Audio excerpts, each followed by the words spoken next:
வணக்கம். நான் உங்கள் அதிசயா உயர்நீதிமன்ற வழக்கறிஞர். இன்றைய செய்திகள். தமிழகத்தில் உள்ள அனைத்து வாக்குச்சாவடிகளிலும் மாற்றுத்திறனாளிகள் வாக்களிக்க சாய்தள வசதிகள் ஏற்படுத்த நடவடிக்கைகள் எடுக்கப்பட்டுள்ளதாக தேர்தல் ஆணையம் சென்னை உயர்நீதிமன்றத்தில் விளக்கம் அளித்துள்ளது. மாற்றுத்திறனாளிகள் எளிதில் அணுகும் வகையில் வாக்குச்சாவடிகளில் உரிய வசதிகளை ஏற்படுத்தி கொடுக்க கோரி மாற்றுத்திறனாளிகளான வைஷ்ணவி ஜெயக்குமார் என்பவர் சென்னை உயர்நீதிமன்றத்தில் வழக்கு ஒன்று தாக்கல் செய்துள்ளார்.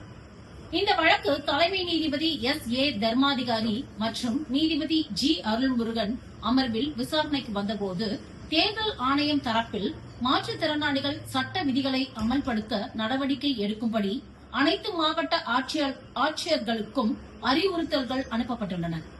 அனைத்து வாக்குச்சாவடிகளிலும் சாய்தள வசதிகள் அமைப்பதற்கான நடவடிக்கைகள் எடுக்கப்பட்டுள்ளன. இது சம்பந்தமாக முழுமையான விவரங்களுடன் மனுவாக தாக்கல் செய்யப்படும் என தெரிவிக்கப்பட்டுள்ளது. மனுதாரர் தரப்பில் வாக்குச்சாவடிகளில் நிரந்தர சாய்தள வசதிகளை ஏற்படுத்த வேண்டும் எனவும் வலியுறுத்தப்பட்டுள்ளது.